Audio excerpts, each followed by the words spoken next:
from the Conference Center in Salt Lake City, Diretamente do Utah. Centro de Conferências em Salt Lake City, Utah, esta é a sessão da manhã de sábado da Conferência Geral Semestral número 195 de A Igreja de Jesus Cristo dos Santos dos Últimos Dias, com oradores selecionados entre os líderes da igreja. A música para esta sessão será apresentada pelo Coro do Tabernáculo da Praça do Templo. Esta transmissão é um serviço público fornecido pela Bonneville Distribution. Seu conteúdo pode ser utilizado para fins pessoais e não comerciais no lar, com a família ou na igreja. O Elder Henry B. Eyring, do Quórum dos 12 Apóstolos, dirigirá esta sessão.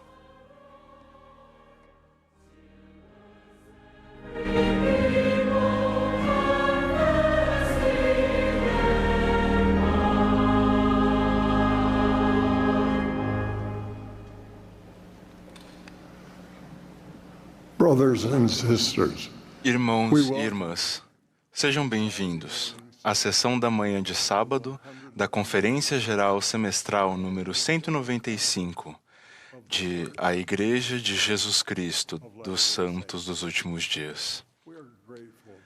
Somos gratos por nos reunirmos novamente com membros e amigos em todo o mundo, onde quer que estejam. O presidente Dallin H. Oaks, que preside esta conferência, pediu-me que eu dirigisse esta sessão. Lamentamos o falecimento de nosso querido profeta, o presidente Russell M. Nelson, que faleceu no sábado, dia 27 de setembro de 2025, aos 101 anos de idade. Estendemos nossas mais sinceras condolências à sua esposa, a irmã Wendy Nelson, e à família Nelson. O presidente Nelson deixa um legado grandioso. Ele será lembrado por seu amor e devoção ao Senhor Jesus Cristo e por sua natureza bondosa e gentil. Ele foi uma influência para o bem em todo o mundo. Com seu falecimento, a primeira presidência foi desfeita e o Quórum dos 12 Apóstolos passa a ser o Quórum Presidente, que dirigirá a Igreja até que a primeira presidência seja reorganizada. Isso é conhecido como interregno apostólico e já aconteceu em várias ocasiões ao longo da história da Igreja. Portanto, o presidente Oaks e eu, que servíamos como conselheiros na primeira presidência, reassumimos nosso lugar no Quórum dos 12 Apóstolos, de acordo com o nosso tempo de serviço dentro desse quórum. O funeral do presidente Nelson será realizado na terça-feira, dia 7 de outubro de 2025, às 15 horas, horário de Brasília, no Centro de Conferências. Informações adicionais sobre a visitação e o funeral podem ser encontradas no site da Igreja. Ao prosseguirmos com a conferência, reconhecemos as autoridades gerais e os líderes gerais que estão presentes hoje. A música para esta sessão será apresentada pelo Coro do Tabernáculo da Praça do Templo, sob a regência de Mac Wilberg e Ryan Murphy, com Brian Mathias e Andrew Unsworth ao órgão. Reconhecemos os membros da Igreja de fora dos Estados Unidos, que estão cantando com o Coro do Tabernáculo durante a conferência. Eles vêm da Austrália, Brasil, República Democrática do Congo, Inglaterra, Finlândia, França, Nova Zelândia, Filipinas, Catar e Suécia.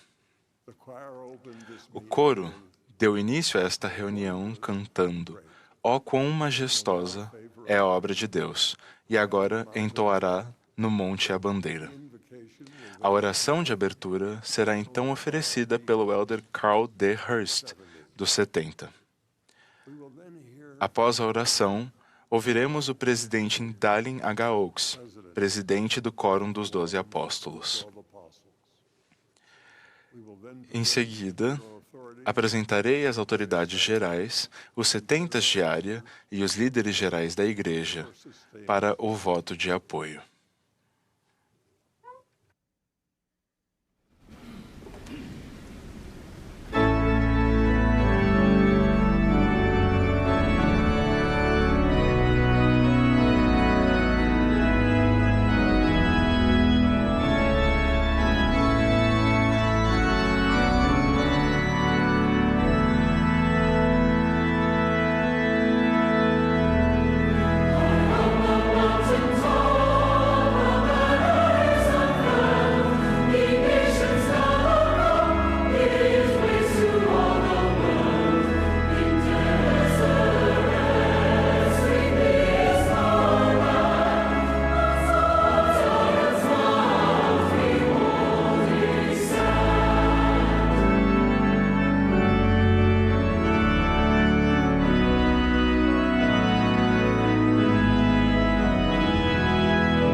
Pai Celestial, nós oferecemos nossa gratidão por estarmos juntos, por trazer nosso coração para abranger tudo o que vem acontecendo ao estarmos de luto,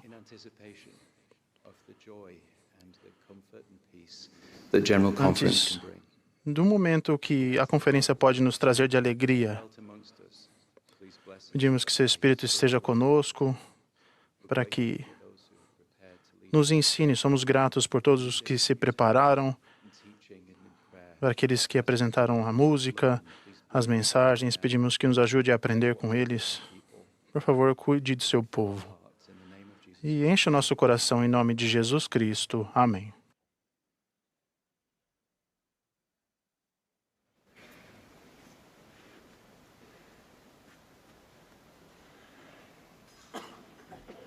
My dear brothers and sisters, Meus queridos irmãos e irmãs, nós nos reunimos ao lamentarmos o falecimento de nosso amado presidente Russell M. Nelson. Falo a vocês como presidente do Quórum dos 12 Apóstolos e tenho sido apoiado nesse chamado em cada conferência de ala, estaque e na Conferência Geral pelos últimos 7 anos e meio. Agora, prosseguiremos com esta Conferência Geral semestral conforme planejada e com oradores e a música designados pelo presidente Nelson após meses de preparação. As únicas adições, acréscimos, são minha explicação introdutória e meu discurso no lugar do discurso do presidente Nelson na última sessão na tarde de domingo. Esta é a primeira vez em cerca de 75 anos que um presidente da igreja falece alguns dias antes de uma conferência geral, o que exigiu que nos planejássemos para ter as importantes reuniões de liderança ligadas à conferência geral, além das sessões gerais da conferência, enquanto programávamos o funeral dele o mais rápido possível. O presidente Nelson entendia o valor que a Conferência Geral tem em fornecer orientação aos santos nos meses seguintes. Nós o honramos ao seguir a programação da conferência que ele aprovou. Neste período de pesar, já tivemos uma reunião para homenagear o presidente Russell M. Nelson antes de nossas reuniões da Conferência Geral. E programamos seu funeral para o mais breve possível após a conferência. Tudo isso foi feito com a aprovação da família do presidente Russell M. Nelson e do Quórum dos 12. Uma vez que todos os oradores que foram designados para discursar na Conferência Geral gostariam de fazer uma homenagem pessoal para o presidente Nelson, pedimos que eles o façam brevemente e guardem homenagens elaboradas para o funeral, o qual já começamos a planejar.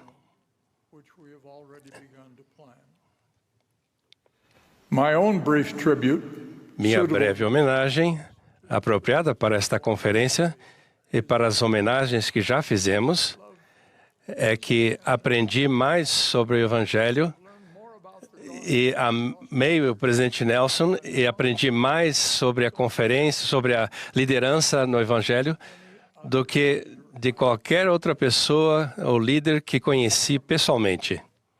Ele é o nosso exemplo como servo e seguidor do Senhor Jesus Cristo.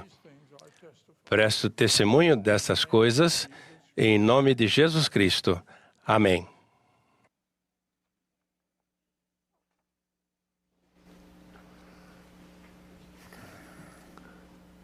brothers and sisters, Irmãos e irmãs, apresento-lhes agora as autoridades gerais, os 70 de área e os líderes gerais de a Igreja de Jesus Cristo dos Santos dos Últimos Dias, para voto de apoio.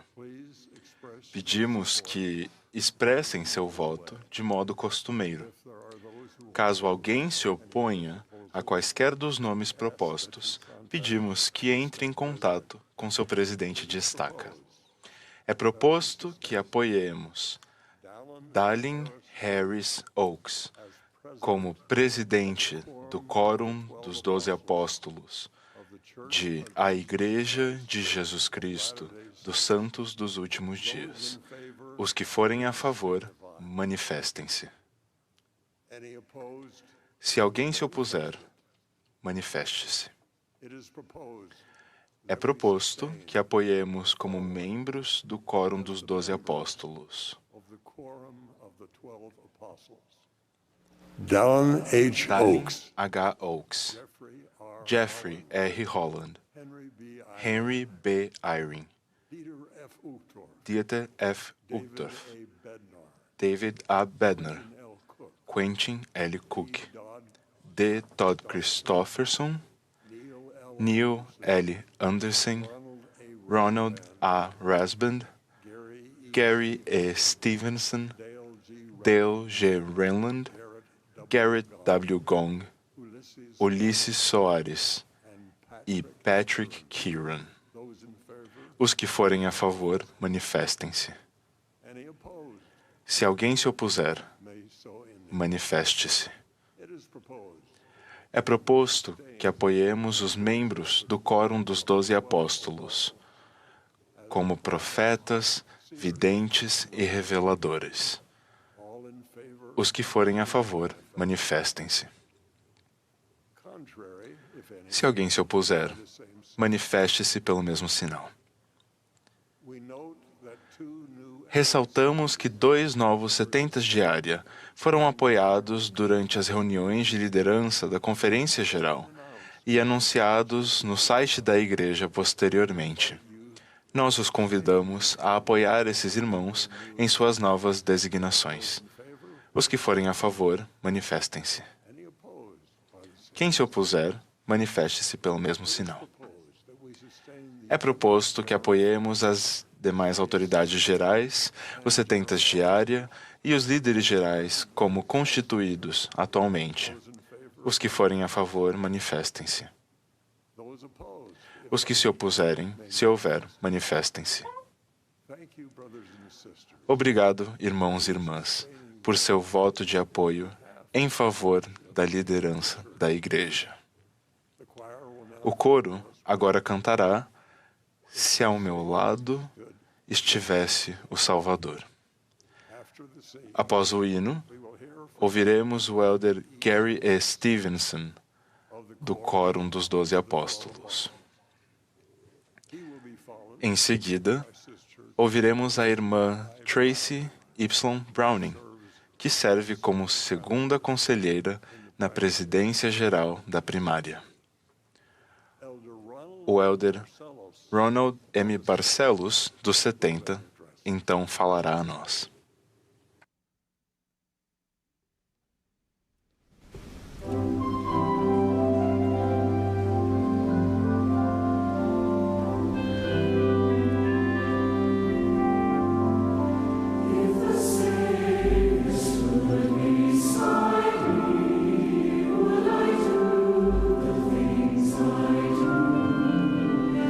Would I think of his commandments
Welcome to General Conference.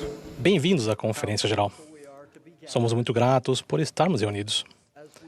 Enquanto nos preparávamos para esta conferência, tomamos plena ciência das semanas que antecederam. Compreendemos que nosso coração lamenta a perda e alguns sentem incerteza causada pela violência ou as tragédias em todo o mundo. Até mesmo pessoas devotadas reunidas em locais sagrados, incluindo nossa Sagrada Capela, no Michigan, têm perdido a vida ou entes queridos. Falo com sinceridade e reconheço que muitos de vocês têm seu coração sobrecarregado pelo que vocês, sua família e nosso mundo têm enfrentado desde a última Conferência Geral. Imaginem que você é um adolescente em Cafarnaum, perto do mar da Galileia, durante o ministério de Jesus Cristo. Espalhe essa notícia sobre um rabino, um professor, cuja mensagem atrai multidões. Os vizinhos planejam viajar até um monte às margens do mar para ouvi-lo. Você se junta a outras pessoas que caminham pelas estradas empoeiradas da Galileia. Ao chegar, você se surpreende com a grande multidão reunida para ouvir esse Jesus. Alguns sussurram baixinho, Messias. Você escuta, suas palavras tocam seu coração. Na longa caminhada para casa, você escolhe ficar em silêncio em vez de conversar. Reflete sobre as coisas maravilhosas, coisas que transcendem até mesmo a lei de Moisés. Ele falou sobre oferecer outra face a amar seus inimigos. Ele prometeu, bem-aventurados os pacificadores, porque eles serão chamados filhos de Deus. Na sua realidade, ao sentir o peso dos dias difíceis, da incerteza e do medo, a paz parece distante. Você caminha rapidamente e chega em casa sem fôlego. Sua família se reúne, seu pai diz, conte o que você ouviu e sentiu. Você menciona que ele o convidou a ser uma luz para outras pessoas e a buscar a justiça, mesmo quando é perseguido. Sua voz falha ao repetir, bem-aventurados os pacificadores, porque eles serão chamados filhos de Deus. Você pergunta, será que posso realmente me tornar um pacificador? Quando o mundo está em tumulto, meu coração tomado pelo medo e a paz parece tão distante? Seu pai olha para sua mãe e responde gentilmente, sim. Começamos pelo lugar mais essencial, em nosso coração. Depois, em nosso lar e nossa família. À medida que praticamos, a paz pode se espalhar por nossas ruas e aldeias. Vamos avançar 2000 anos. Não é preciso imaginar. Esta é nossa realidade. Embora as pressões sentidas pela nova geração de hoje sejam diferentes das do jovem da Galileia, polarização, secularização, retaliação, fúria no trânsito, indignação e ataques nas redes sociais, ambas as gerações enfrentam culturas de conflito e tensão. Felizmente, nossos rapazes e moças têm seus momentos de sermão da montanha. Nas conferências Forças dos Jovens, no seminário e no Vem Segue-me. Ali eles recebem os mesmos convites duradouros do Senhor. Fazer brilhar sua luz diante de outras pessoas, buscar a justiça, mesmo quando são perseguidos, e amar seus inimigos. Eles também recebem palavras de incentivo dos profetas vivos da restauração. Precisa-se de pacificadores, discordar sem ser desagradáveis, substituir discórdia e orgulho por perdão e amor. Construir pontes de cooperação e compreensão, não muros de preconceito ou segregação. E permanece a mesma promessa, bem-aventurados os pacificadores, porque eles serão chamados filhos de Deus. O coração da nova geração de hoje está repleto do testemunho de Jesus Cristo e de esperança no futuro. Ainda assim, eles também perguntam, será que posso realmente me tornar um pacificador quando o mundo está em tumulto, meu coração tomado pelo medo e a paz parece tão distante?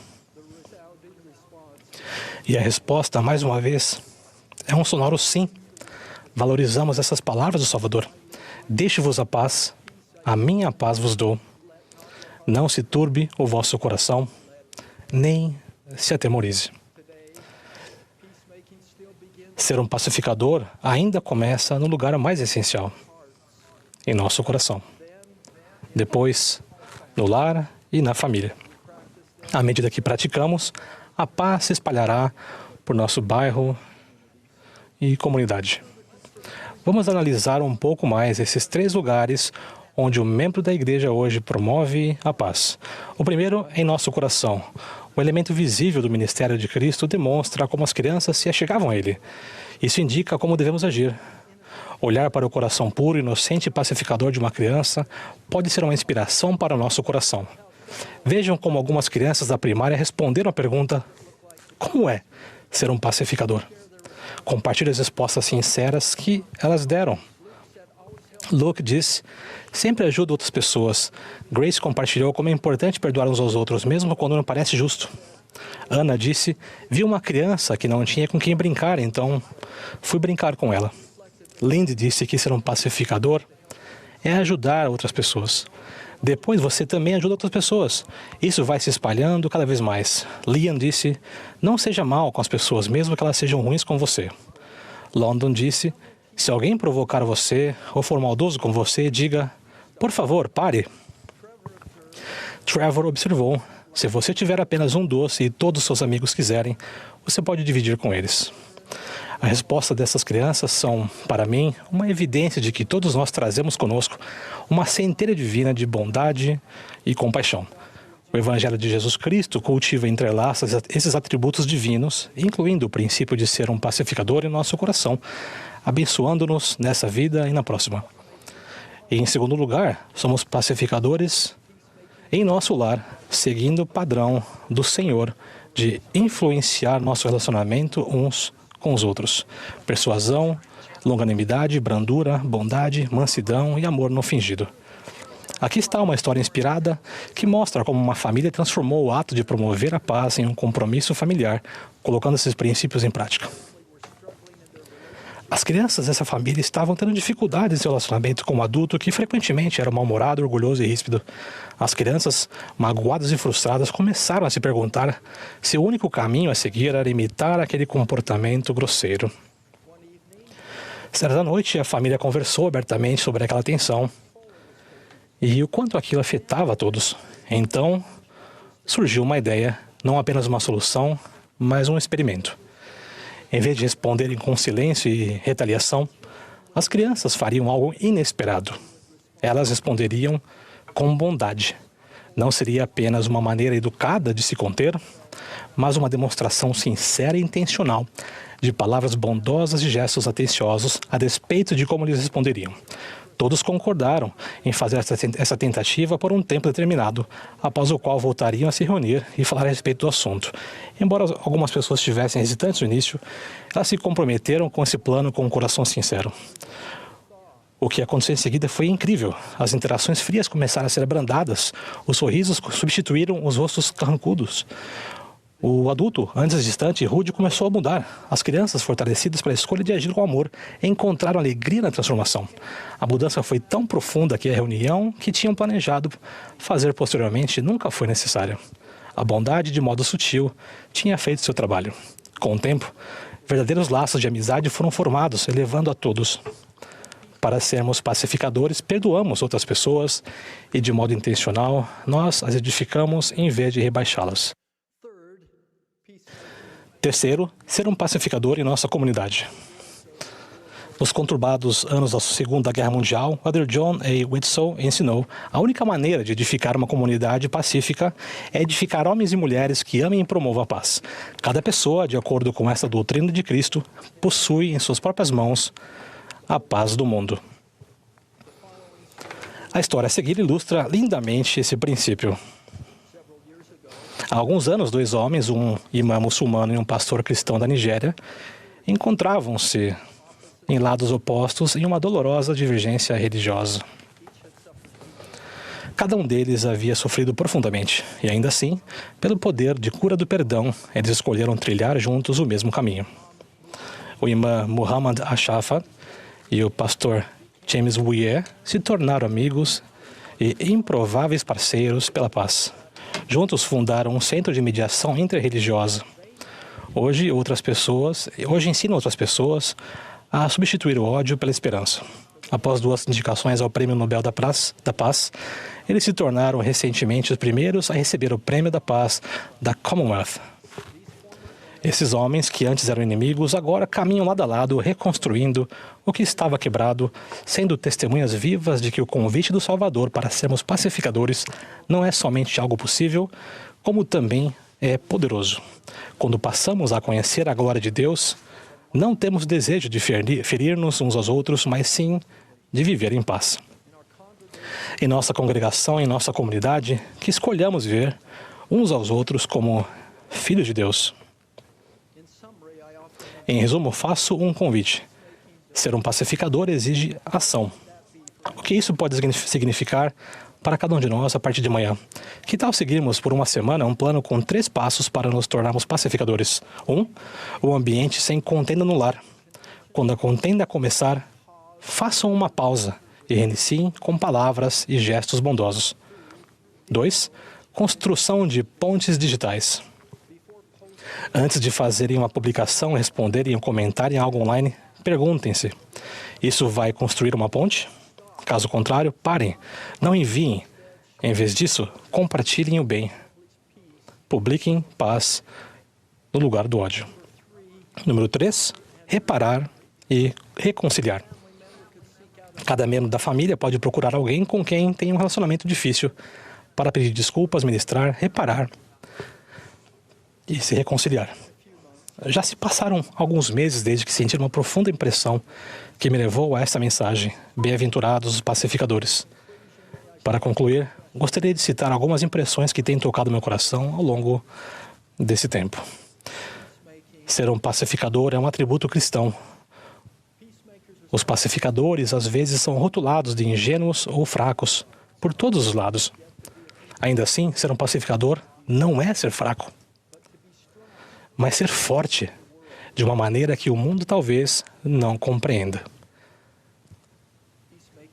Ser um pacificador exige coragem e compromisso, mas não exige sacrificar os princípios que nos norteiam. Ser um pacificador é liderar com o coração aberto, não com a mente fechada. É se aproximar uns dos outros com mãos estendidas, não com punhos cerrados. Ser um pacificador não é algo novo, recente. Foi algo ensinado pelo próprio Jesus Cristo, tanto aos que viveram nos templos da Bíblia, quanto aos que viveram nos templos do Livro de Mórmon. Desde aquela época, o convite para sermos pacificadores tem sido ensinado por profetas atuais, desde os dias da restauração até os dias de hoje. Cumprimos nosso papel divino como filhos de amoroso Pai Celestial ao nos esforçarmos para nos tornar pacificadores. Presto o testemunho de Jesus Cristo, que é o Príncipe da Paz, o Filho do Deus vivo. Em nome de Jesus Cristo. Amém.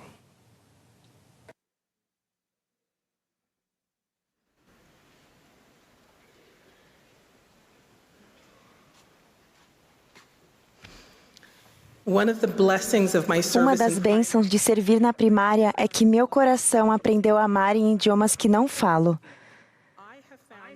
Encontrei alegria em me conectar com outros santos por meio do que temos em comum, a música sagrada. E por meio das músicas simples da primária, o Espírito Santo tem rompido barreiras linguísticas e tocado meu coração. Na voz das crianças, o amor de Deus e de seu Filho Jesus Cristo é proclamado com verdades claras e marcantes. Embora eu não tenha feito primária, o Espírito rapidamente me ensinou a santidade das músicas, e elas se tornaram parte de minha adoração pessoal. As músicas da primária têm exercido uma influência sagrada em minha vida, elevado minha alma, ensinado verdades eternas e me aproximado do Salvador e de seu Evangelho. O presidente Oaks ensinou que cantar hinos é uma das melhores formas de aprender a doutrina do Evangelho restaurado. Isso é verdade para todos nós, em especial para as crianças. A música da primária é uma das ferramentas mais delicadas que Deus usa para plantar as sementes do testemunho no coração dos discípulos mais jovens do Salvador.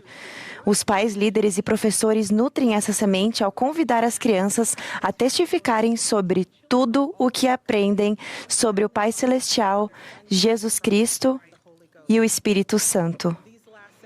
Nestes últimos anos de meu serviço, passei tempo cantando e aprendendo com as músicas da primária, enquanto refletia sobre algumas perguntas. Como as músicas da primária podem se tornar a linguagem espiritual que as crianças vão usar para testificar pelo resto da vida? Como cantar as verdades do Evangelho ajuda as crianças a se lembrarem do Senhor como parte de seu convênio e as prepara para as ordenanças? Como as músicas da primária podem ajudar a gravar a lei de Deus no coração desses discípulos mais jovens? Quando a primária foi criada em 1878, a primeira presidente, Aurélia Rogers, disse que era necessário cantar. A música sempre esteve no centro do ensino do Evangelho para as crianças. As músicas da primária podem se tornar a primeira linguagem espiritual da criança, pois suas melodias simples e memoráveis expressam as verdades do Evangelho. Essas músicas têm o poder de permanecer com as crianças por toda a vida, tornando-se parte de seu discipulado e uma maneira natural de testificar do Salvador. As músicas da primária também podem ser excelentes ferramentas de ensino doutrinário. Algumas contam histórias da vida e do ministério do Salvador. Outras ensinam sobre seus atributos como fé, esperança e caridade. E as músicas mais sagradas testificam de sua expiação infinita e do amor resultante desse ato de salvação. Um profeta do Senhor, o presidente Russell M. Nelson, ensinou: a música pode exercer uma influência positiva contínua muito além da infância. Ela tem poder para prover alimento espiritual, tem poder de cura, tem o poder de facilitar a adoração, nos permite contemplar a expiação e a restauração do Evangelho com seus princípios salvadores e suas ordenanças de exaltação. A música nos concede poder para expressar pensamentos em espírito de oração e prestar testemunho de verdades sagradas. Como pais, líderes e professores, nosso esforço inclui ajudar as crianças a ter acesso a essas bênçãos, ensinando, com intenção, as verdades do Evangelho na música. O presidente Nelson também ensinou que as crianças podem aprender a doutrina enquanto aprendem a cantar, da mesma forma que podem aprender em uma aula. Essas músicas podem ser um reservatório de ensinamentos repletos de fé que direciona as crianças ao Salvador e as ajuda a desenvolver devoção ao Evangelho. As Escrituras ensinam que os cânticos do coração do justo são um deleite para o Senhor. Imagino a alegria que traz a voz dos discípulos mais jovens do Salvador. Sei que as músicas fervorosas que eles cantam chegam ao céu como expressões de fé que fazem o Espírito confirmar verdades eternas e, com delicadeza, inspiram outros a aceitar o chamado do Salvador para segui-lo e voltar para casa. Como o Elder Irene nos lembrou, é nesses momentos em que sentimos o Espírito que temos evidência da expiação do Salvador agindo em nossa vida. A música da primária pode ser um milagre em todo o discipulado das crianças ao longo da vida. Uma canção aprendida aos 6 anos tem o poder de permanecer conosco e pode voltar décadas depois, em momentos de decisão, tentação, tristeza ou alegria. Talvez, em nossa velhice, a letra da música Vou Cumprir o Plano de Deus possa ser uma âncora espiritual que ecoa o testemunho do apóstolo Paulo sobre as promessas de Deus para nós. Ou pode nos lembrar que, porque Deus cumpre suas promessas, seus convênios oferecem grande consolo e um refúgio, e nos convidam a colocar nossa confiança firmemente em Jesus Cristo e em seu poder expiatório. Em momentos difíceis, membros adultos muitas vezes recorrem às músicas da primária que aprenderam. Para muitos, essas músicas são o alicerce inicial de sua fé em Jesus Cristo e muitas vezes foram o primeiro passo para a conversão ao seu Evangelho. Os pais, líderes e professores cultivaram essa fé ao ensinar, cantar e testificar às crianças com carinho. Uma irmã disse que apreciava muito as músicas da primária e que após 20 anos atribui a elas sua conversão contínua ao Evangelho de Jesus Cristo. Outro membro testificou que a primária plantou uma semente de mostarda da fé quando ele era jovem, e foi por isso que ele conseguiu voltar para a igreja aos 30 anos de idade. O Salvador prometeu que o Consolador nos ensinará todas as coisas e nos fará lembrar de tudo.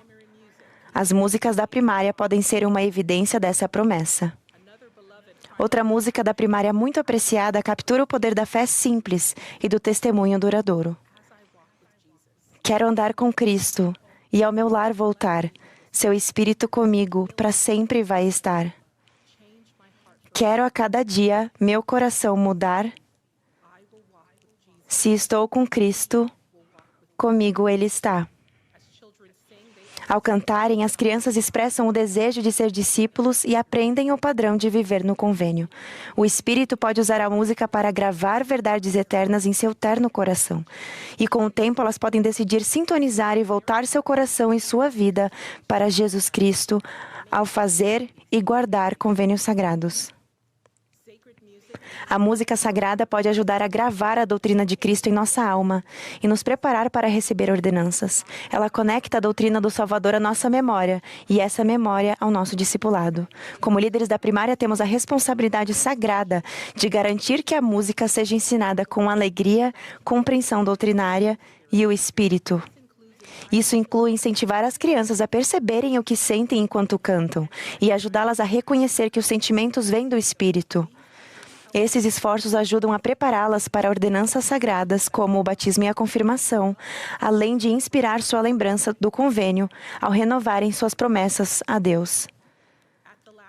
Na última ceia, depois que o Salvador instituiu o sacramento, Mateus registra que, tendo cantado um hino, saíram para o Monte das Oliveiras. Todas as semanas, os membros que foram batizados e confirmados na igreja, inclusive crianças com apenas 8 anos, preparam-se para o sacramento. Ao cantar músicas sagradas, congregações de filhos de Deus têm a oportunidade de preparar seu coração para a ordenança sagrada de tomar sobre si o nome de Cristo, lembrar-se sempre dele e guardar seus mandamentos. Queridos amigos, testifico que as músicas da primária ensinam verdades eternas e doutrinas que nos conduzem a Jesus Cristo e ao seu Evangelho. Convido-os a refletir sobre as verdades fundamentais que foram gravadas em seu coração, com os ensinamentos simples dessas músicas, e a testificar dessas verdades aos discípulos mais jovens do Salvador, ensinando-lhes as boas novas do Evangelho por meio da música. Sei que Deus, nosso Pai, em seu amor infinito, enviou seu Filho amado à Terra para nos ensinar, mostrar o caminho e nos redimir por meio de sua expiação. Sei que a vida e o ministério do Salvador são reais e têm significado pessoais para nós. As Escrituras têm diversas histórias sobre sua cura, sua bondade e seus milagres. Sei que o Pai Celestial ouve e responde às orações sinceras de seus filhos, seja qual for a idade, as circunstâncias ou o idioma. Ele ouve os silenciosos apelos do nosso coração. Testifico que no Getsêmani, Jesus Cristo carregou o peso de nossos pecados, tristezas e dores. Ele sofreu voluntariamente por causa do seu amor por nós e tornou possível que fôssemos perdoados e voltássemos ao nosso lar. Sei que somos literalmente filhos de Deus, criados à sua imagem com potencial divino e convidados a voltar a viver com Ele se decidirmos seguir Jesus Cristo. Sei que Jesus Cristo é nosso exemplo perfeito e, ao seguirmos seu exemplo, servindo, perdoando e amando os outros, nos tornamos mais semelhantes a Ele. Sei que os templos sagrados do Senhor são sua casa aqui na terra. Neles fazemos convênios sagrados, recebemos bênçãos eternas, aprendemos mais sobre Ele e sentimos mais sua presença. O templo é um lugar de aprendizado, paz e preparação. Testifico que os esforços que fazemos para ensinar e cantar as músicas da primária não são apenas uma parte agradável de nossa tradição religiosa. Elas são sermões para os discípulos de Jesus Cristo, testemunhos da veracidade do Evangelho restaurado e orações em forma de música. A música sagrada pode fazer brilhar a luz de Cristo tanto no coração de quem ouve como de quem canta. Caros amigos, Jesus ainda quer que vocês brilhem como um raio de sol. Presto testemunho dessas coisas no sagrado nome de Jesus Cristo. Amém.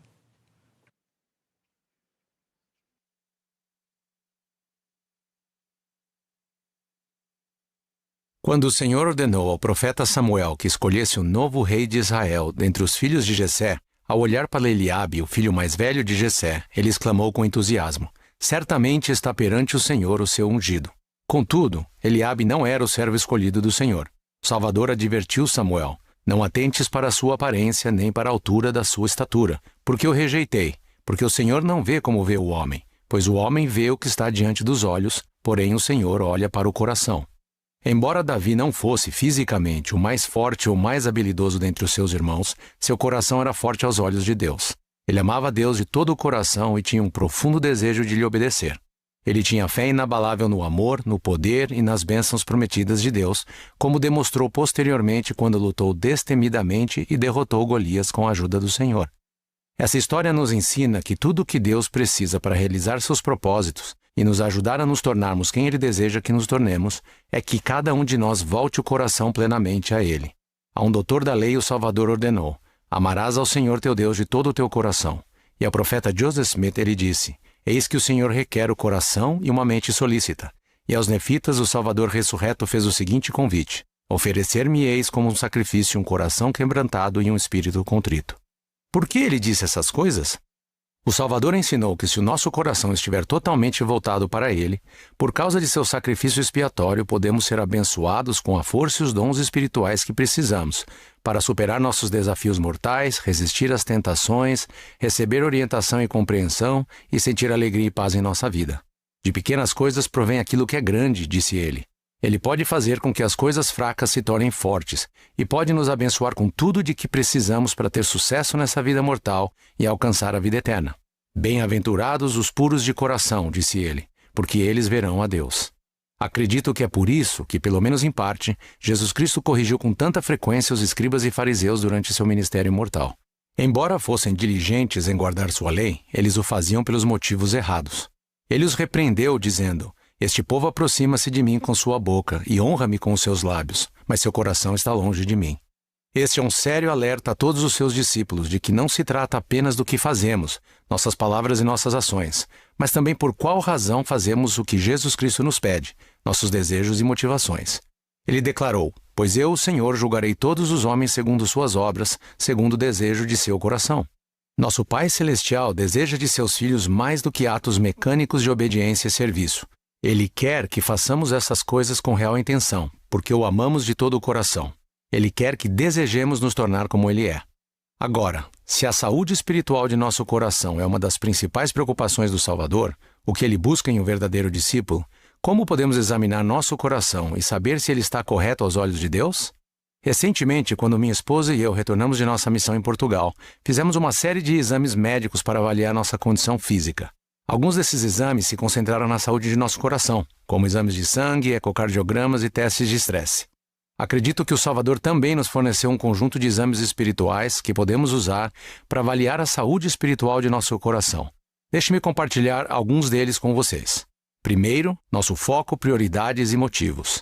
Porque onde estiver o vosso tesouro, aí estará também o vosso coração, Jesus ensinou. Um tesouro é algo precioso para nós, uma coisa a qual dedicamos esforço e atenção. Aquilo no qual escolhemos concentrar nosso tempo e nossa atenção, bem como o que nos motiva a fazer o que fazemos, diz muito sobre o nosso coração. O Salvador alertou que, embora muitos sejam chamados por Ele, poucos são escolhidos, porque seu coração está tão fixo nas coisas deste mundo e aspiram tanto às honras dos homens. Eu faço do Salvador uma prioridade em minha vida? Meus olhos estão fitos em sua glória em tudo o que faço? Segundo, nossa disposição em obedecer aos mandamentos de Deus. Nas Escrituras, o Senhor e seus profetas frequentemente associam o orgulho e a desobediência a termos um coração endurecido. Nefe exortou seus irmãos dizendo: por que não guardais os mandamentos do Senhor? Quereis perecer por causa da dureza de vosso coração? Aos santos do Missouri o Senhor advertiu: mas o que nada faz até que seja mandado e recebe um mandamento com o coração duvidoso e guarda-o com indolência é condenado.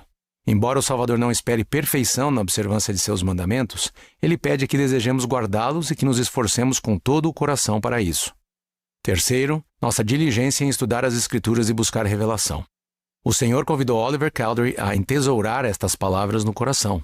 Somos convidados a examinar as Escrituras diligentemente e, pelo poder do Espírito Santo, buscar obter entendimento e um testemunho da veracidade do Evangelho em nosso coração. O profeta Binadi repreendeu os sacerdotes do iníquo rei Noé por não fazerem isso, dizendo: não haveis aplicado o vosso coração para compreender, portanto não haveis sido sábios. Eu me esforço sinceramente para estudar as Escrituras diariamente e aplicar meu coração para compreendê-las por meio da oração? Quarto, nossos pensamentos e palavras.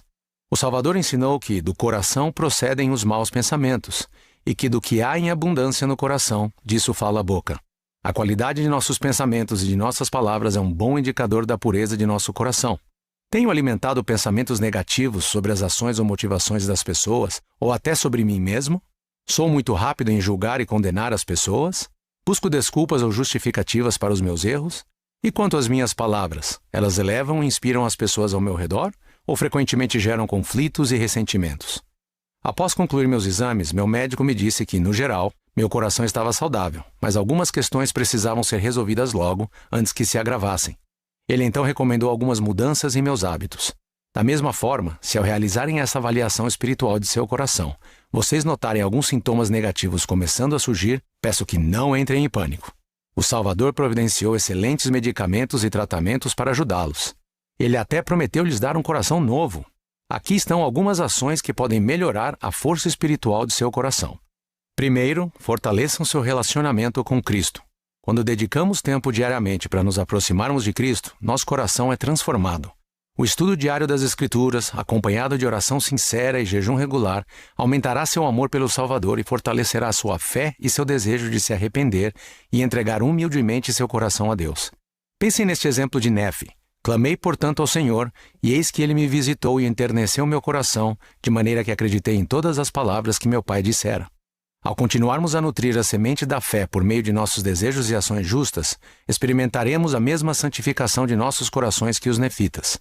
Não obstante, jejuavam e oravam frequentemente e tornavam-se cada vez mais fortes em sua humildade e cada vez mais firmes na fé em Cristo, enchendo a alma de alegria e consolo, sim, purificando e santificando o coração, santificação essa resultante da entrega de seu coração a Deus. Segundo, alinhem sua vontade à dele. O Salvador ensinou: se me amais, guardai os meus mandamentos. Ele nos convida a demonstrar nosso amor fazendo convênios com ele e os cumprindo.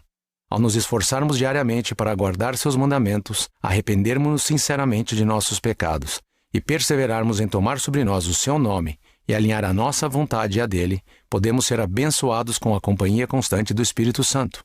Nefe testificou: sei que, se seguides o Filho com todo o coração, agindo sem hipocrisia e sem dolo diante de Deus, mas com verdadeira intenção, arrependendo-vos de vossos pecados, testemunhando ao Pai que estáis dispostos a tomar sobre vós o nome de Cristo pelo batismo, eis que então recebereis o Espírito Santo.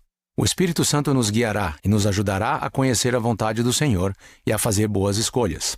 Por último, sirvam a Deus e ao próximo de todo o coração. O Salvador convida todos a servi-lo de todo o coração. Quando escolhemos fazer cada coisa que o Senhor nos pede, como guardar os mandamentos, tomar o sacramento, adorar no templo e servir ao próximo, com coração sincero e com real intenção, cada ato de serviço e adoração se torna uma poderosa experiência espiritual que fortalece nossa fé e nosso testemunho e enche nosso coração de alegria e amor a Deus e ao próximo. As perguntas do profeta Alma ainda ecoam hoje. Haveis nascido espiritualmente de Deus? Haveis recebido sua imagem em vosso semblante? Haveis experimentado essa poderosa mudança em vosso coração? Irmãos e irmãs, eu os convido a entregarem todo o seu coração ao Salvador hoje. Que cada ato de adoração e serviço seja sincero e intencional. Deixem de lado as distrações desse mundo e se esforcem para dedicar um tempo significativo para o Senhor todos os dias de sua vida. Arrependam-se e retornem a Ele de todo o coração, e Ele os perdoará e os envolverá nos braços de seu amor. Não busquem as coisas deste mundo, mas escolham ter os olhos fitos em sua glória e busquem as coisas de um mundo melhor. Ele conhece seus pensamentos e os desejos de seu coração, e ao se achegarem ao Senhor, Ele os abençoará com força, confiança, paz e alegria nessa vida e um lugar em seu reino celestial por toda a eternidade. Eu sei que Jesus Cristo vive. Ele é o nosso Redentor, e Ele ama você e a mim de todo o seu coração. Em nome de Jesus Cristo, amém.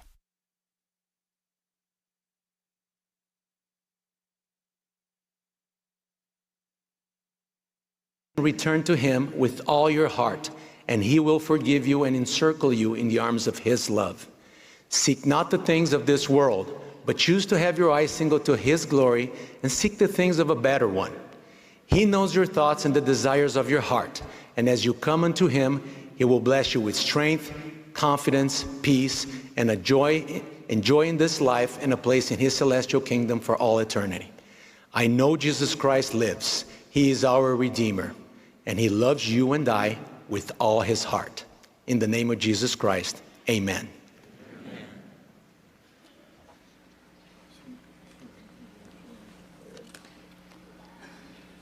As directed by Ao Brother sinal do irmão Murphy, o coro e a congregação cantarão juntos.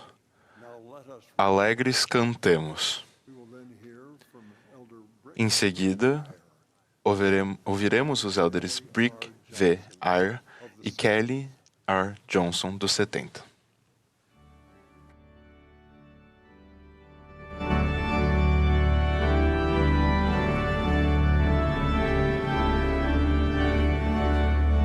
This is the Saturday morning session. Esta é a sessão da manhã de sábado da Conferência Geral Semestral número 195 de A Igreja de Jesus Cristo dos Santos dos Últimos Dias.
Há vários anos, nossa filha teve uma experiência muito significativa em sua missão.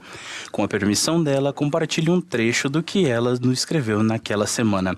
Ontem, uma mulher que estava retornando à atividade na igreja pediu que fôssemos até sua casa o mais rápido possível. Quando chegamos, nós a encontramos no chão chorando de maneira incontrolável. Em meias lágrimas, descobrimos que ela tinha perdido o emprego, estava prestes a ser despejada e, mais uma vez, ficaria sem moradia. Nossa filha continuou. Comecei a procurar desesperadamente em minhas escrituras algo, qualquer coisa, que pudesse ajudá-la. Enquanto buscava o versículo perfeito, pensei, o que estou fazendo? Isso não é o que Cristo faria. Esse não é um problema que eu possa resolver, mas essa é uma filha literal de Deus que precisa de minha ajuda. Então fechei minhas escrituras, ajoelhei-me ao lado dela e a abracei enquanto chorávamos juntas, até que ela estivesse pronta para se levantar e enfrentar essa provação. Depois que aquela mulher for consolada, nossa filha então usou as escrituras a fim de ajudá-la a compreender seu real valor divino e para ensiná-la uma das verdades mais fundamentais de nossa existência, que somos filhos e filhas amados de Deus. Um Deus que sente perfeita compaixão por nós quando sofremos e que está pronto para nos amparar quando nos erguemos novamente. É esclarecedor que o primeiro ponto de doutrina que nossos missionários ensinam seja que Deus é nosso amoroso Pai Celestial. Cada verdade subsequente é edificada sobre o entendimento fundamental de quem realmente somos.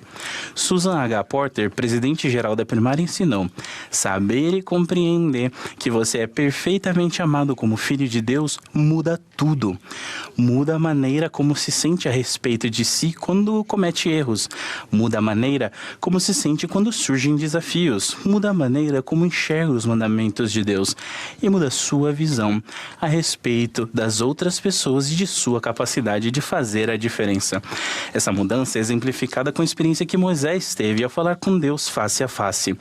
Durante aquela conversa, Deus repetidamente ensinou a Moisés sobre sua herança divina, dizendo: Moisés, tu és meu filho. Deus explicou que Moisés era a semelhança de seu filho unigênito. Moisés passou a compreender claramente quem ele era, que tinha uma obra a realizar e que possuía um amoroso Pai Celestial.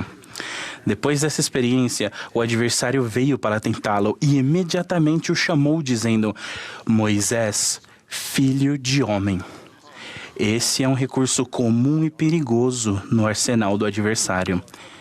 Enquanto nosso Pai Celestial, de maneira constante e amorosa, lembra-nos de que somos seus filhos, o adversário sempre tentará nos rotular por nossas fraquezas. Mas Moisés já tinha aprendido que ele era mais que um filho de homem. Ele declarou a Satanás: quem és tu? Pois eis que sou um filho de Deus. Da mesma forma, quando nos deparamos com os desafios da mortalidade ou quando sentimos que alguém tenta nos rotular por nossas fraquezas, precisamos permanecer firmes no conhecimento de quem realmente somos. Devemos buscar validação do alto, não daqueles com quem convivemos. Ao fazermos isso, também poderemos proclamar com coragem: sou um filho de Deus. Em um devocional mundial para os jovens adultos, o presidente Russell M. Nelson ensinou: então quem são vocês? Em primeiro lugar, vocês são filhos de Deus, filhos do convênio e discípulos de Jesus Cristo. Ao aceitarem essas verdades, nosso Pai Celestial os ajudará a alcançar seu objetivo final de viverem eternamente na sua santa presença. Não é coincidência que na escritura que talvez seja a mais repetida, Deus nos lembre de nosso relacionamento com Ele, de todos os nomes pelos quais Ele poderia ser identificado na oração sacramental. Ele pediu para ser chamado de Deus, o Pai Eterno. À medida que passamos a conhecer verdadeiramente quem somos, vamos acreditar com mais firmeza que nosso amoroso Pai Celestial providenciou um plano para que possamos viver com Ele novamente. O Elder Patrick Kieran ensinou: o belo plano de nosso Pai, até mesmo seu plano fabuloso, foi elaborado para levá-los para casa, não para afastá-lo. Deus está numa busca incansável por vocês. Pensem nisso por um momento. Nosso Pai todo-poderoso e amoroso está numa busca incansável por vocês.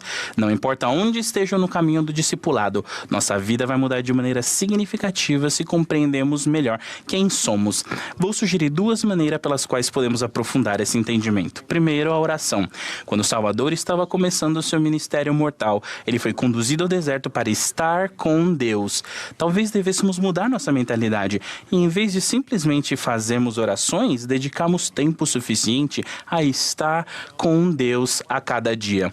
Descobri que a qualidade de minhas orações melhora quando dedico alguns minutos a fim de me preparar para falar com meu pai.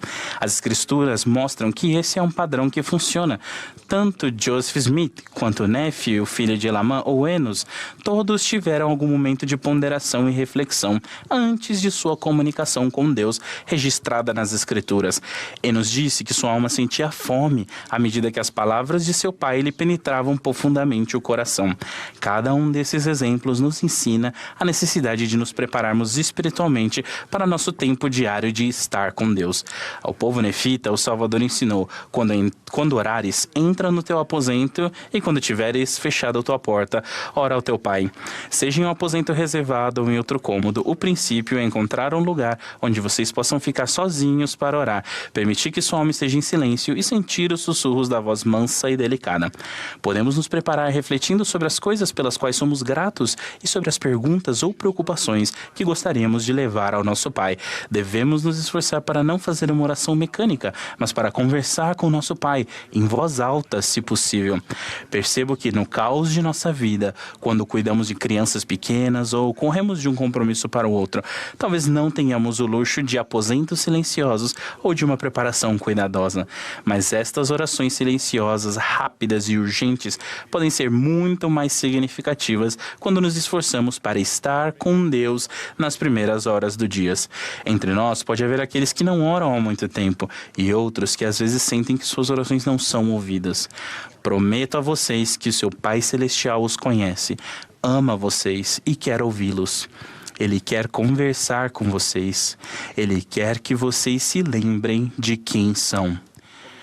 O presidente Jeff R. Holland ensinou recentemente: por mais que vocês já orem, orem mais.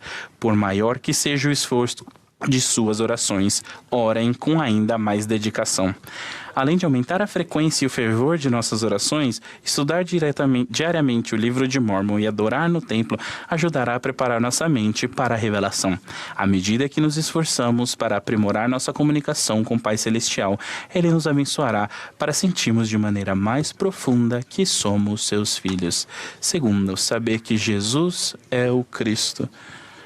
A maior demonstração de amor de nosso Pai por nós, seus filhos, é que Ele enviou seu Filho, nosso Salvador pessoal, a fim de nos ajudar a voltar para casa. Portanto, precisamos conhecê-lo. Há muitos anos, enquanto servia como presidente de estaca, enviei uma recomendação para que o irmão servisse como oficiante de ordenanças no templo. Depois de explicar o quão maravilhoso ele seria nesse serviço, acabei pressionando o botão não aprovar, por engano, e enviei a recomendação. Após tentar sem sucesso cancelar a mensagem, liguei para o presidente do templo e disse: cometi um erro terrível. Aquele bom presidente de templo respondeu: presidente Aire, não há nada que você tenha feito que não possa ser perdoado e, no fim, corrigido. Que grande verdade! De fato, Jesus Cristo é poderoso para salvar. Em 2019, houve uma grande mudança nas perguntas da recomendação para o templo. Anteriormente, uma das perguntas era se vocês tinham testemunho do papel de Jesus Cristo como nosso Salvador e Redentor. Agora a pergunta é se vocês têm o testemunho do papel dele como o seu Salvador e Redentor. A expiação de Jesus Cristo não funciona apenas para os outros. Ela funciona para vocês e para mim. Ele é meu Salvador. Ele é o seu Salvador. Individualmente. Somente por meio dele, vocês e eu podemos voltar a viver com nosso Pai. Portanto, irmãos e irmãs, busquemos a Ele e estudemos sua relação divina com o Pai e com cada um de nós.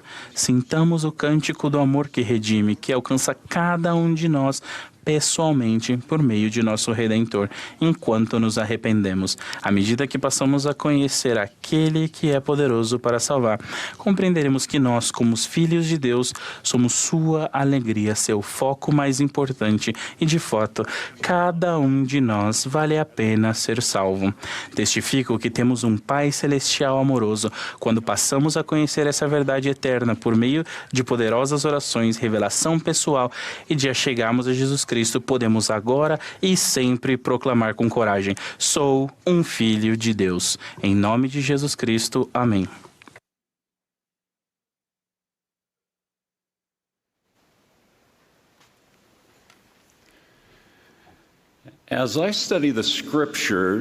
Quando estudo as Escrituras, encontro palavras que realmente chamam minha atenção. Primeiramente, por causa das experiências pessoais que tenho ao estudá-las. Passei minha vida profissional como auditor forense. Nesse cenário, a palavra reconciliar chamou minha atenção ao ler as Escrituras. Meu trabalho consistia em reconciliar valores relatados com registros financeiros, por meio de técnicas de contabilidade, auditoria e investigação. Em outras palavras, meu objetivo era alinhar relatórios financeiros com os documentos financeiros existentes para assegurar precisão e validade. Eu fazia esforços diligentes para resolver discrepâncias e era comum passar muito tempo me dedicando a resolver até as menores divergências. O apóstolo Paulo rogou aos habitantes de Corinto que se reconciliassem com Deus. Reconciliar-se com Deus significa voltar a estar em harmonia com Ele, ou restaurar um relacionamento com Deus que foi abalado ou interrompido por causa de nossos pecados ou nossas ações. Estar reconciliado com Deus simplesmente significa alinharmos nossa vontade e nossas ações com Ele, ou como ensinou nosso querido profeta, o presidente Russell M. Nelson, deixar que Deus prevaleça em nossa vida. Como ensinam as Escrituras, somos livres para agir por nós mesmos, para escolher o caminho da morte eterna ou o caminho da vida eterna. Porém, se não formos diligentes, essa liberdade de agir por nós mesmos pode nos levar a perder o alinhamento com a vontade de Deus. O profeta Jacó ensinou que quando estamos em desarmonia ou não estamos alinhados com Deus, a única forma de alcançarmos a reconciliação é nos reconciliarmos com Deus pela expiação de Cristo. Devemos compreender que a reconciliação depende da misericórdia. Isso significa que o ato gratuito da expiação de Jesus Cristo torna a reconciliação possível. Ao ponderar sobre sua própria vida, pense a respeito de um momento em que você sentiu distante do Pai Celestial porque se afastou dele. Por exemplo, talvez você tenha ficado menos diligente em suas orações a Ele ou em guardar seus mandamentos. Assim como escolhemos nos afastar de Deus, devemos escolher iniciar os esforços de reconciliação. O Senhor enfatizou nossa responsabilidade quando disse: "Achegai-vos a mim e achegar-me-ei a vós. Procurai diligentemente e achar-me-eis. Pedi e recebereis. Batei e ser-vos-á aberto." Como o Salvador nos ajuda a restaurar e reconciliar este importante relacionamento? No meu caso, progrido grandemente na minha jornada de reconciliação com Deus quando sigo os conselhos do presidente Nelson e me arrependo a cada dia. A razão disso é que a reconciliação significa a restauração de um relacionamento interrompido, particularmente entre Deus e a humanidade, por meio da remoção da barreira do pecado. Uma das grandes reconciliações que encontramos nas Escrituras é a de Enos. Algo na vida dele não estava alinhado com Deus. Ele foi um exemplo de como confiar na expiação de Jesus Cristo para nos reconciliarmos com Deus. Enos explicou com desejo de se arrepender, sua humildade, seu foco e sua determinação. A reconciliação dele com Deus foi confirmada por uma voz que veio a ele dizendo: "Enos, perdoados são os teus pecados, e tu serás abençoado." Enos reconheceu o impacto que o arrependimento e a reconciliação tiveram nele ao dizer: "E eu, Enos, sabia que Deus não podia mentir. Portanto, a minha culpa foi apagada." A reconciliação traz não apenas o alívio dos sentimentos de culpa, mas também paz dentro de nós mesmos e em relação a outras pessoas. Ela cura relacionamentos, enternece o coração e fortalece nosso discipulado, trazendo crescente confiança diante de Deus. O que me traz grande esperança e confiança é outro fruto da reconciliação descrito por Enos ao dizer: "E depois que eu, Enos, ouvi estas palavras, a minha fé começou a se tornar inabalável." Quando eu era menino, meu avô materno tinha um grande pomar de cerejas. Tive a oportunidade de trabalhar no pomar, principalmente no verão, durante a colheita. Como eu era muito pequeno, minha participação era pegar um balde, subir em uma árvore e colher as cerejas. A colheita de cerejas mudou muito quando meu avô comprou uma máquina chamada de agitador de cerejeiras. A máquina segura o tronco da árvore e a agita, fazendo com que as cerejas caiam em redes usadas para coletá-las. Observei que, quando o agitador começa a balançar a árvore, quase todas as cerejas caem nos primeiros segundos. Vi também que não fazia diferença se a árvore fosse sacudida por 10 segundos ou por 1 minuto. Algumas cerejas nunca caíam. Elas eram verdadeiramente inabaláveis. Colher cerejas por um método como esse é possível por causa da liberação de etileno. Esse hormônio faz com que a camada de células entre a haste da árvore e a árvore enfraqueça. Assim, a haste da cereja madura se desprende mais facilmente da árvore, por causa da conexão enfraquecida. Aprendemos nas Escrituras que a vara ou haste de Jessé é uma metáfora para o Messias, Jesus Cristo, cuja vinda foi profetizada na linhagem de Jessé, o pai do rei Davi. Assim como o etileno enfraquece a conexão da haste de uma cereja madura, a desobediência, as dúvidas e os temores podem enfraquecer nossa conexão com a vara de Jessé, ou Jesus Cristo, tornando-nos facilmente abalados e afastados dele. Por mais fiéis que sejamos, devemos nos guardar do enfraquecimento de nossa conexão com Jesus Cristo. Em Doutrina e Convênios, mesmo os fiéis receberão um alerta. Mas existe também a possibilidade de que um homem caia da graça e aparte-se do Deus vivo. O Senhor continua: sim, até os santificados estejam também atentos. Para evitar a queda, o Senhor aconselha: portanto, que a igreja esteja atenta e ore sempre para não cair em tentação. É possível comparar a condição de ser facilmente abalado com o que as Escrituras descrevem como estar maduro para a destruição. A expressão também pode ser usada amplamente para indicar uma condição de decomposição, corrupção ou declínio, que torna algo suscetível ao colapso e à ruína. O que esse amadurecimento representa? Isso significa que podemos atingir um ponto no qual somos incapazes de mudar? Não. Eu acho que significa que podemos atingir um ponto no qual não temos o desejo de mudar. O antídoto contra o amadurecimento para a destruição é fazer as coisas que vão fortalecer nossa conexão com Jesus Cristo.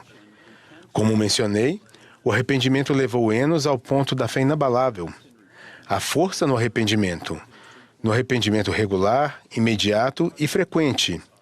O presidente Nelson nos ensinou: nada é mais libertador, mais enobrecedor ou mais crucial para nosso progresso individual do que o enfoque constante e diário no arrependimento. Além do arrependimento, o profeta Jacó ensinou que estarmos cientes da mão de Deus em nossa vida, buscarmos receber revelação e ouvir a Deus quando Ele fala, nos ajuda a não sermos abalados. Jacó ensinou: portanto, estudamos os profetas e temos muitas revelações, e o espírito de profecia. E com todos esses testemunhos obtemos uma esperança e nossa fé torna-se inabalável.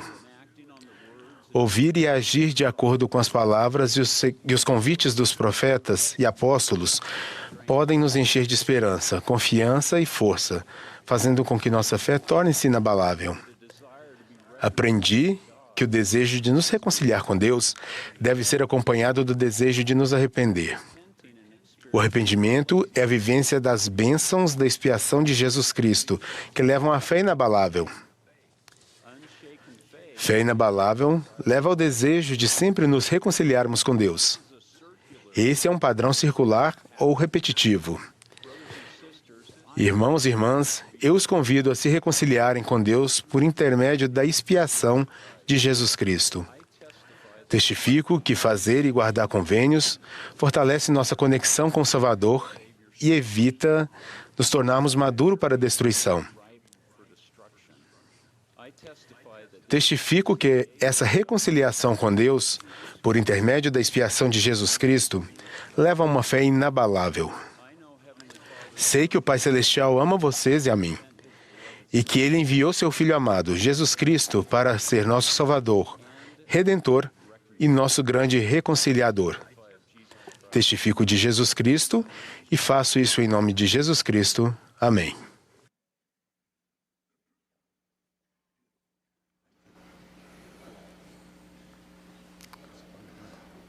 We express gratitude. Expressamos gratidão a todos os que falaram a nós e ao coro do tabernáculo da Praça do Templo pela bela música apresentada nesta manhã. O coro agora entoará Por quê? O último orador desta sessão será o Elder Dieter F. Uchtdorf, do Quórum dos 12 Apóstolos. Após as palavras do Elder Uchtdorf, o coro encerrará esta reunião cantando a Deus, Senhor e Rei. A oração de encerramento será então oferecida pelo Elder Haroldo B. Cavalcante, dos 70.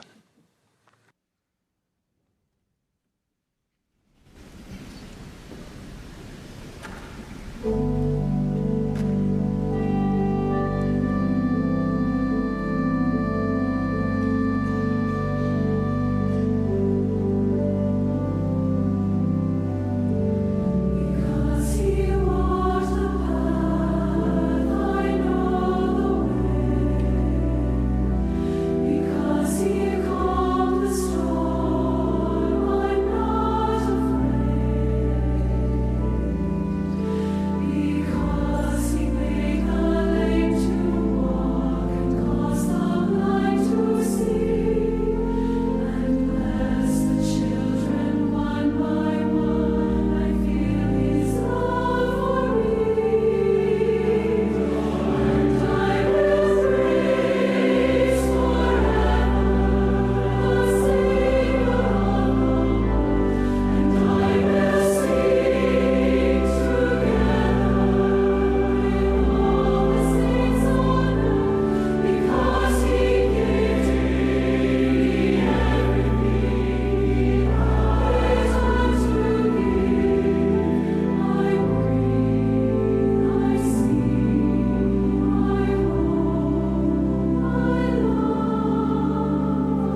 Thank you, choir. Muito obrigado, coro. Obrigado, presidente Oaks. Nós amamos e o apoiamos e nos unimos a você em suas expressões de amor e admiração por nosso querido presidente Russell M. Nelson. No ano passado, durante uma viagem à Europa, eu visitei meu antigo local de trabalho, a companhia aérea alemã Lufthansa, no aeroporto de Frankfurt. Para treinar seus pilotos, eles utilizam vários sofisticados simuladores de voo de movimento completo que podem recriar quase qualquer condição de voo normal e de emergência. Durante muitos anos, como comandante de linha aérea, eu precisava ser aprovado em um voo de verificação no simulador de voo a cada 6 meses para manter minha licença de piloto válida. Eu me lembro bem daqueles momentos intensos de estresse e ansiedade, bem como da profunda satisfação ao ser aprovado no teste. Eu era jovem naquela época e gostava do desafio. Mas durante minha visita, um dos executivos da Lufthansa perguntou se eu gostaria de pilotar novamente o simulador do B747. Antes de ter tempo de processar completamente a pergunta, eu ouvi uma voz bem parecida com a minha, dizendo, sim, eu adoraria. Assim que eu disse essas palavras, um tsunami de pensamentos invadiu minha mente. Fazia muito tempo que eu não pilotava um 747. Naquela época, eu era capitão jovem e confiante. Agora, eu tinha uma reputação a manter como ex-piloto-chefe. Será que eu passaria vergonha na frente daqueles profissionais? Mas era tarde demais para recuar, então eu me acomodei no assento do capitão, coloquei as mãos nos controles com quem eu conhecia e amava tanto. E, mais uma vez, eu senti a emoção do voo enquanto aquela grande aeronave rugia pela pista e decolava rumo ao céu infinito. Mesmo apenas no simulador. Eu fico feliz em dizer que o voo foi bem sucedido, a aeronave permaneceu intacta, assim como a minha autoestima. Mesmo assim, a experiência foi uma lição de humildade para mim. Quando eu estava no auge da minha carreira, pilotar tinha se tornado muito natural. Naquele momento, eu precisei de toda a minha concentração para realizar as coisas mais básicas. Minha experiência no simulador de voo foi um lembrete importante de que ser bom em qualquer coisa, seja pilotar, remar, costurar ou saber alguma coisa, exige autodisciplina e prática constantes. Você pode passar anos adquirindo uma habilidade ou desenvolvendo um talento, pode se dedicar tanto que se torna algo natural para vocês, mas se acham que isso significa que podem parar de praticar e estudar, gradualmente vão perder as habilidades que adquiriram a tanto custo. Isso se aplica a habilidades como aprender um idioma, tocar um instrumento musical e pilotar um avião. E também se aplica a se tornar um discípulo de Jesus Cristo. Em termos simples, o discipulado exige autodisciplina. Não é uma tarefa casual e não acontece por acaso. A fé em Jesus Cristo é um dom, mas recebê-la é uma escolha consciente que requer um comprometimento de todo o nosso poder, mente e força. É uma prática diária. A cada hora. Exige aprendizado constante e comprometimento determinado. Nossa fé, que é nossa lealdade ao Salvador, torna-se mais forte à medida que é testada pela oposição que enfrentamos aqui na mortalidade. Ela perdura porque continuamos a nutri-la, porque a colocamos em prática ativamente e nunca desistimos. Por outro lado, se deixarmos de utilizar a fé e seu poder de convencimento, agimos sobre ele, passamos a ter menos certeza das coisas que antes considerávamos sagradas, ou seja, menos confiantes naquilo que antes sabíamos ser verdadeiros. Tentações que jamais nos atrairiam começam a parecer menos terríveis e mais atraentes. A chama do testemunho recebido no passado só pode nos aquecer por algum tempo. Ela precisa ser avivada constantemente para mantê-la acesa e brilhante. No Novo Testamento, o Salvador ensinou uma parábola sobre um mestre que deu a cada um de seus servos um encargo sagrado, um valor em dinheiro chamado talento. Os servos que usaram diligentemente seus talentos os multiplicaram. O servo que enterrou seu talento acabou por perdê-lo. A lição? Deus nos dá dons de conhecimento, de habilidade, de oportunidade, e Ele quer que os usemos e os desenvolvamos para que nos abençoem e abençoem os outros filhos de Deus.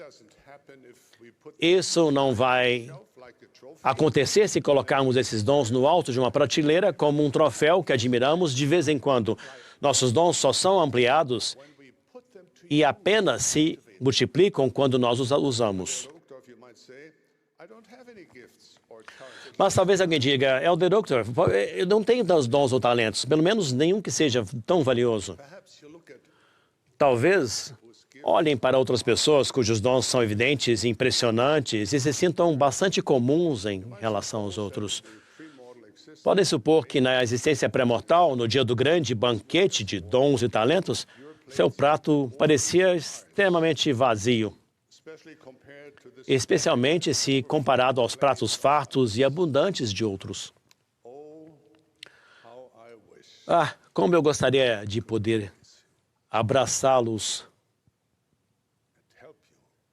e ajudá-los a compreender esta grande verdade. Vocês são abençoados seres de luz, filhos espirituais de um Deus infinito, e carregam dentro de si um potencial que vai além do que podem imaginar. Como poetas já observaram, vocês vêm à Terra trazendo nuvens de glória. A história de sua origem é divina, assim como é seu destino. Vocês saíram do céu para vir aqui, mas os céus jamais os abandonou. Vocês estão longe de ser comuns, vocês têm muitos dons. Em Doutrina e Convênios, Deus declarou, há muitos dons e cada homem é dado um dom pelo Espírito de Deus. A alguns é dado um, a outros é dado outro, para que desse modo todos sejam beneficiados. Alguns de nossos dons estão listados nas Escrituras. Muitos não estão. Como o profeta Moroni exortou, não negueis os dons de Deus, pois eles são muitos e eles vêm do mesmo Deus.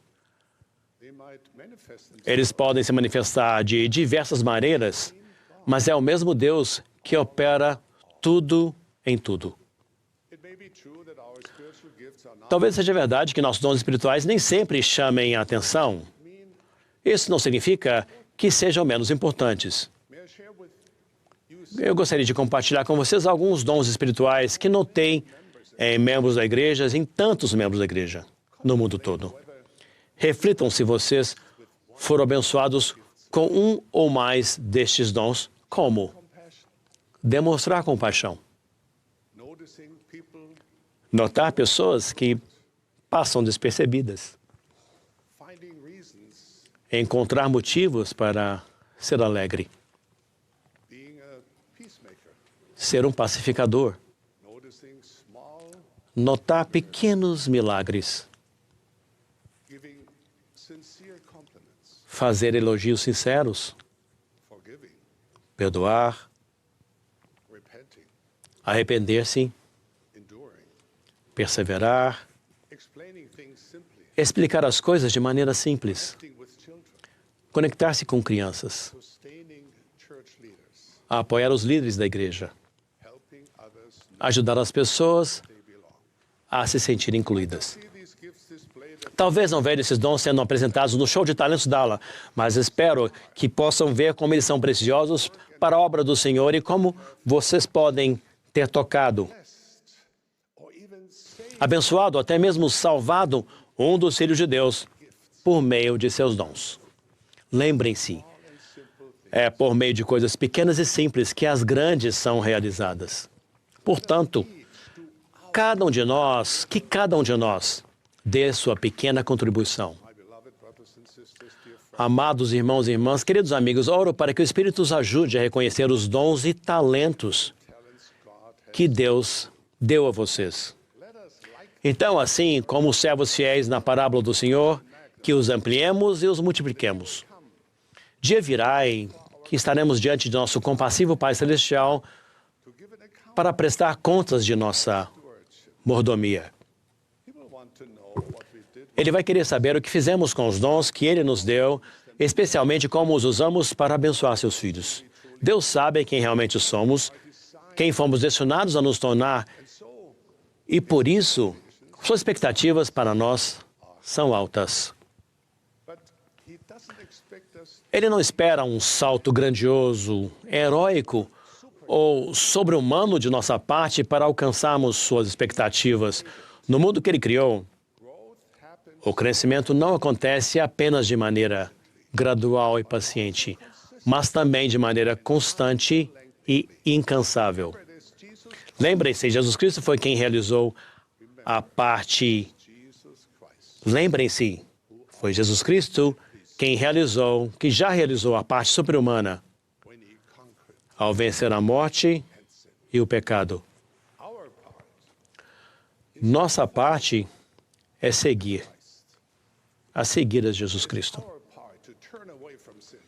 É nossa parte nos afastar do pecado, voltar-nos para o Salvador e andar em seus caminhos, um passo de cada vez. Se assim fizermos, com diligência e fidelidade, vamos com os desejos do nosso coração, por fim, vamos nos livrar das correntes das imperfeições e falhas e pouco a pouco seremos refinados até o dia perfeito, em que seremos aperfeiçoados em Cristo.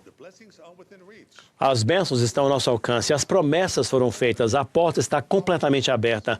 É nossa escolha entrar e começar. O início pode ser pequeno, mas está tudo certo. Onde a fé é fraca, comece com a esperança em Cristo Jesus e em seu poder de limpar e purificar e o desejo de seguir a Ele.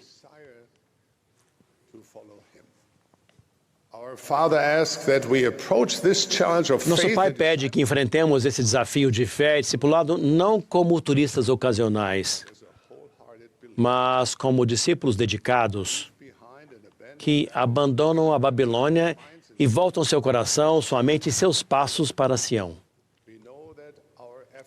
Sabemos que apenas nossos esforços não podem nos tornar celestiais,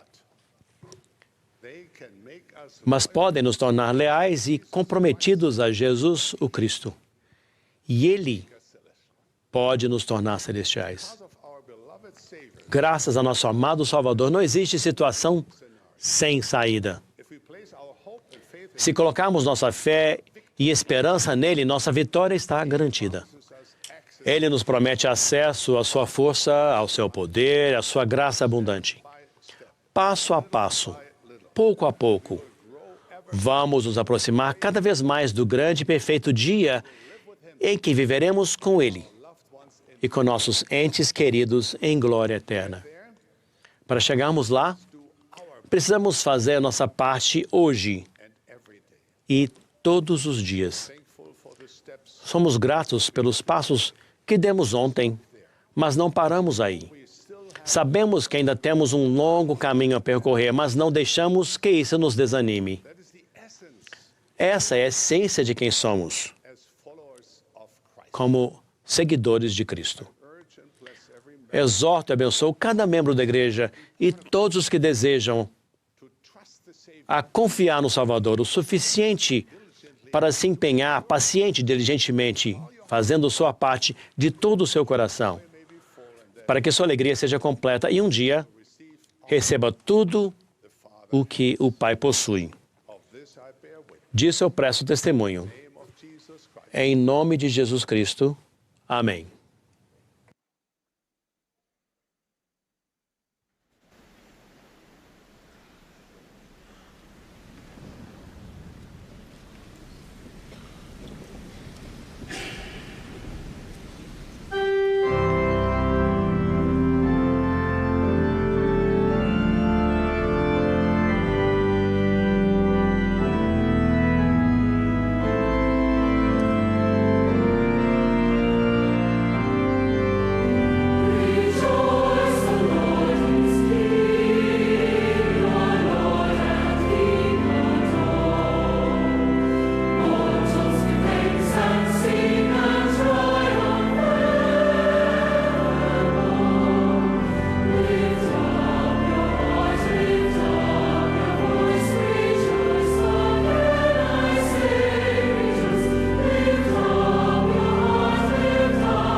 Our beloved Heavenly Father, nosso amado Pai Celestial, chegamos a Ti para expressar nossa gratidão por estarmos juntos nesta manhã, por receber os ensinamentos por meio do Espírito Santo.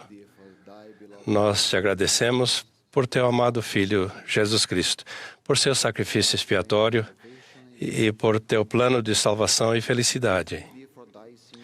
Nós te agradecemos por nossos líderes que estão aqui na terra hoje. E pedimos que as tuas bênçãos estejam sobre eles. Somos tão gratos pela companhia do teu Espírito Santo. E pedimos-te que tenhamos a coragem e a força para agir de acordo com as impressões que recebemos.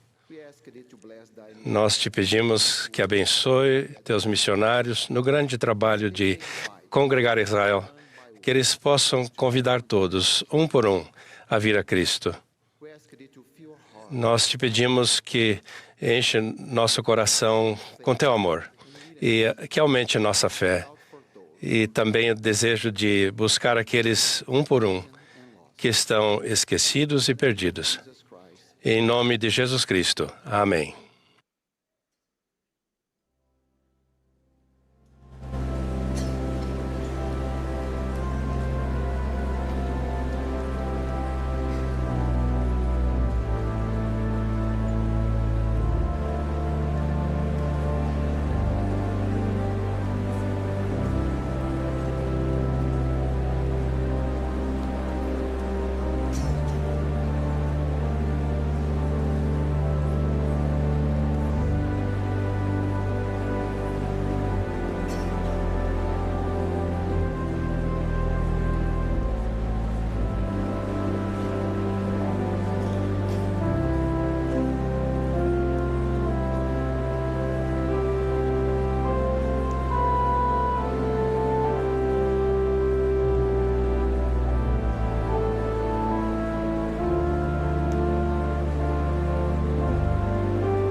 This has been a broadcast of the Saturday Essa morning foi a session. transmissão da sessão da manhã de sábado da Conferência Geral Semestral número 195 da Igreja de Jesus Cristo dos Santos dos Últimos Dias. Os oradores foram selecionados entre os líderes da igreja. A música para esta sessão foi apresentada pelo coro do Tabernáculo da Praça do Templo. Convidamos todos a assistir e a compartilhar as mensagens desta e de outras conferências pelo site churchofjesuschrist.org. Esta transmissão é um serviço público fornecido pela Bonneville Distribution. Seu conteúdo pode ser utilizado para fins pessoais e não comerciais no lar, com a família ou na igreja.